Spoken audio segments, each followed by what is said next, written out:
Zeno didn't become a philosopher because he was wise. He became one because he lost everything. His shipwreck wasn't just a twist of fate. It was a silent rebirth. Everything he depended on, everything that told him who he was, gone in a moment. That wasn't just the loss of cargo. That was the loss of illusion, of distraction, of comfort.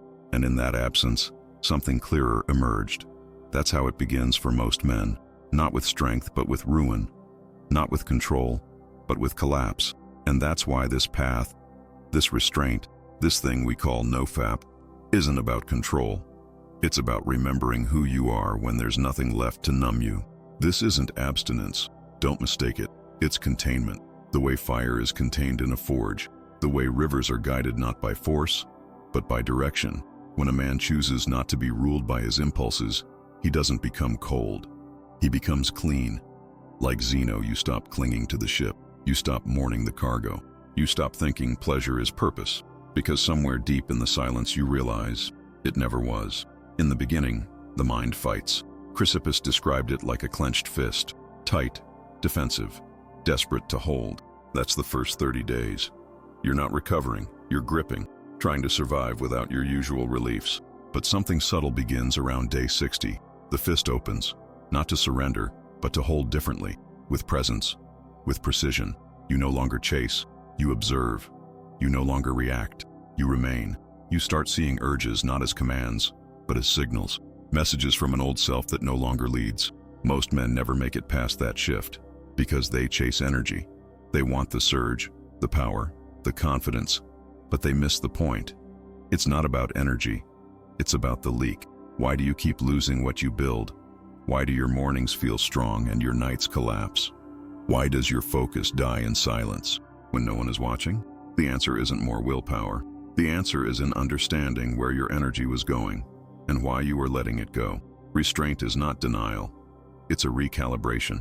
It's learning to sit with the ache instead of escaping it, to breathe through the hunger instead of feeding it, to watch your urges rise and fall without bowing to them.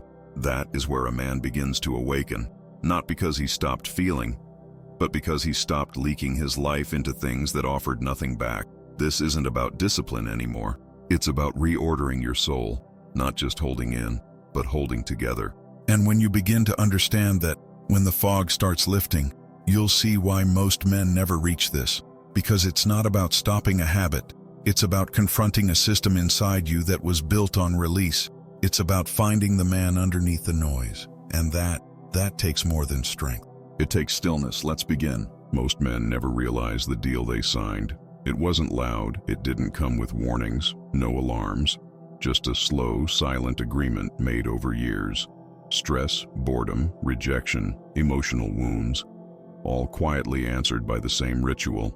A flicker of the screen, a hit of release, a breath of relief. And just like that, the brain said, this is how we survive. Not heal, just survive. Pleasure became the medicine, not because it cured anything, but because it temporarily made the ache quieter. This isn't about addiction to sex. It's deeper than that. It's about control. The brain doesn't crave arousal. It craves certainty, predictability, a way to stop feeling what it doesn't know how to name. And so the release becomes a form of emotional management, a false sense of power over inner chaos. You weren't chasing lust, you were escaping pain.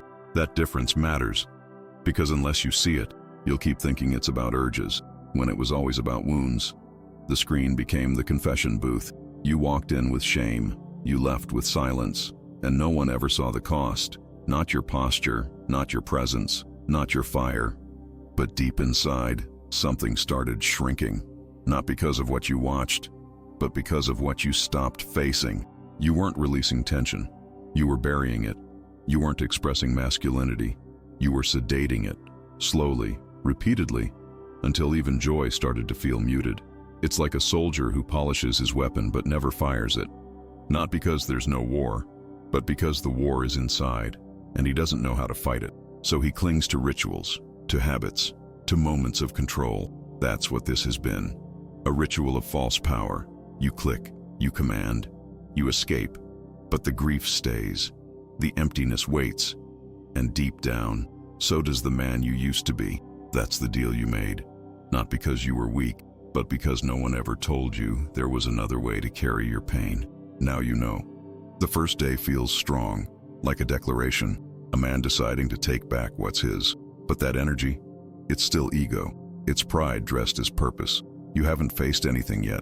You're still sprinting, still motivated, still high on the idea of change. The real test doesn't come when you begin. It comes when the silence does, when the excitement fades, when the reasons get blurry, when the escape hatch is gone, and all that's left is you. Around day 17, something shifts, subtle, but heavy. Your body still holds, but your mind starts to unravel, because you're not just abstaining, you're withdrawing, not from pleasure, but from anesthesia. For years, you've trained your nervous system to mute itself, to look away, to redirect pain into pixels, into moments of control. But now, there's no curtain, no fast exit. What rises are the things you never mourned, the breakups you never processed, the shame you never spoke, the childhood anger you buried so deep it fused with your masculinity. You start feeling everything you spent years avoiding. That's why it hits between day 17 and 22. That's when most men relapse, not because of lust, because of loneliness, because of confusion, because when the dopamine baseline resets, your body doesn't know where to put the ache. It doesn't know how to hold this new emptiness without naming it weakness. So it returns to what felt like safety, not because it's pleasure, but because it's familiar. But hear this clearly, this stage isn't failure, it's confrontation. It's the first time you're sober enough to meet the man beneath the urge. And he's not craving release, he's craving recognition. He wants to be seen, not by a screen, but by you. Your attention, your breath, your stillness. That's what makes this the wall. Because breaking here doesn't mean you gave in to desire. It means you didn't know how to grieve. And now, for the first time, you might have to. There's a hidden contract many men carry. Signed not in ink, but in silence. A deal made deep beneath the surface of behavior. One that says, it's safer to stay small than to take full control. Because control means responsibility. It means no more excuses, no more blame. Just you, your voice, and the echo it leaves when you speak with weight. That kind of power is terrifying if you've never been taught to wield it with reverence. So most men don't. They confuse impulse with authority, desire with direction, and they stay reacting. Because reacting is easier than leading. NoFap tears that contract up, quietly, not with anger, but with awareness. Suddenly, you're not responding to every itch, every impulse, every silent cue that used to rule you. You pause, you watch, you choose, and that pause, that space between urge and action, is where power begins. Not the kind that dominates, but the kind that governs. The kind that doesn't need approval, applause, or permission, just presence. But there's a price. You begin to feel what that old contract protected you from. Insecurity, shame, hesitation, the awareness that you were once at the mercy of your lower self, and you kept calling it freedom. Carl Jung spoke of the shadow, not as a monster to kill, but as a part of you that must be integrated, held, understood, brought into the light. And that's what this path asks of you, to stop pretending your urges are just biology. They are biography, history, memory. They are your unresolved self asking to be named. And when you stop giving in, not with force, but with stillness, you begin to renegotiate who you are. You stop being the man who needs pleasure to prove he's alive, and you become the man who doesn't move until he decides to. That's power, not reaction. Presence, not escape. Weight, not noise. What you've been calling sexual energy was never just that.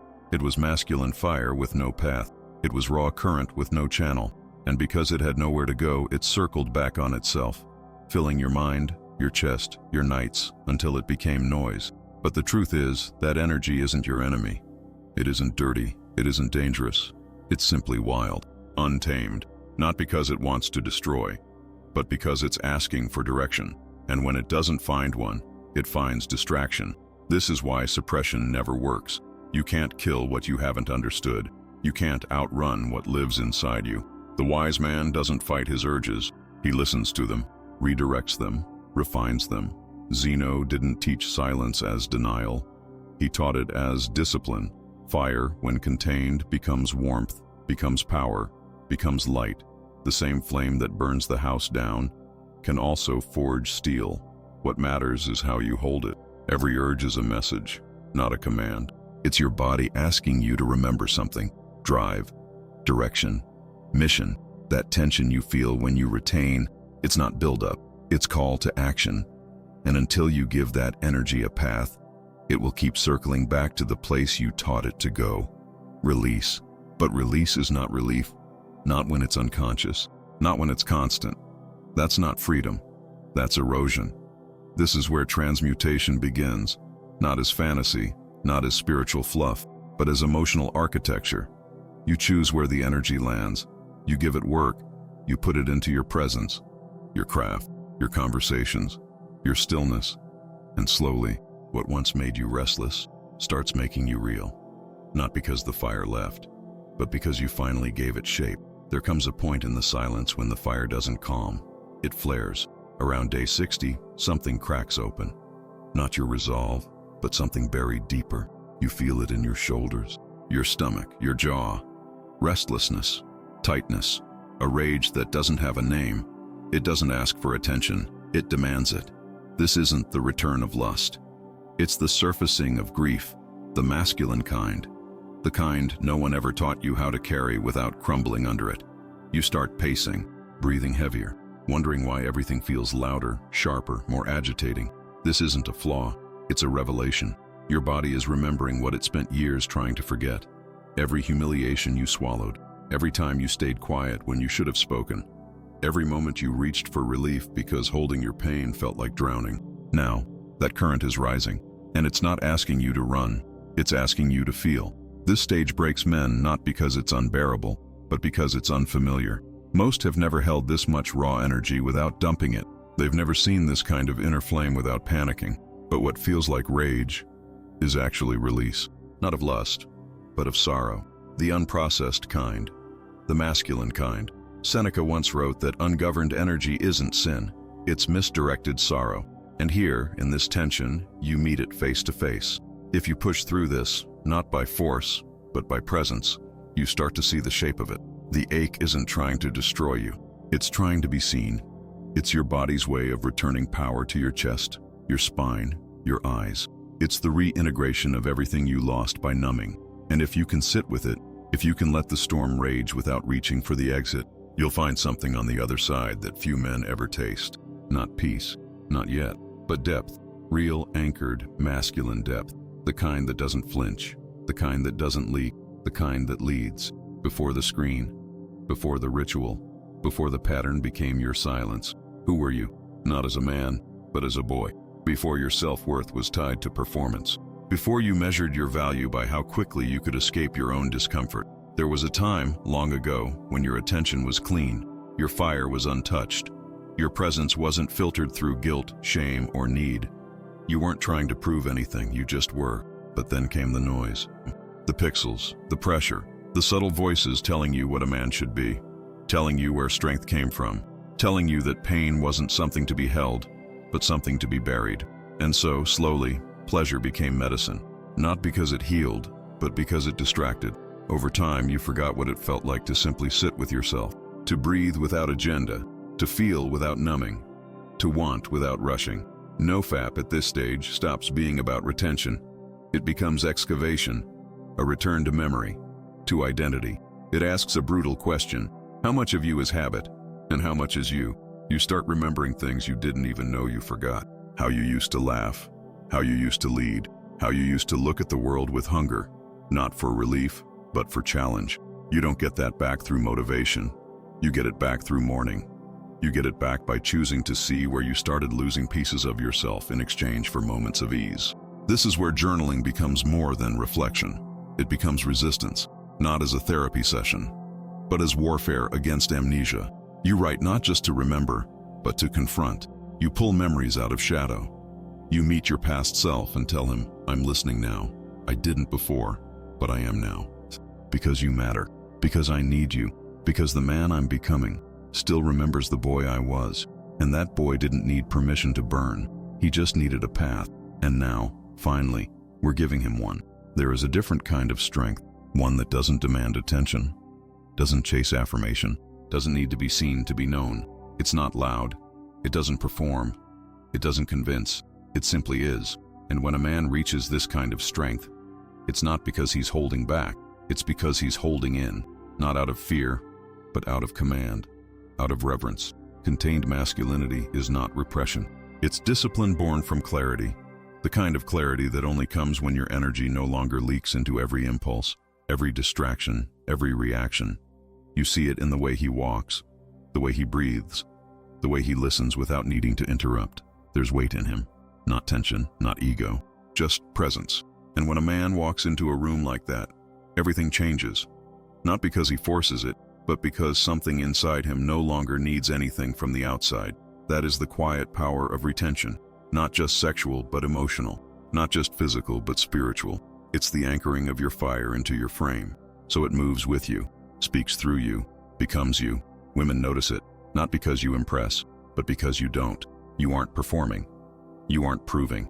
You're simply there, grounded, focused, unbothered.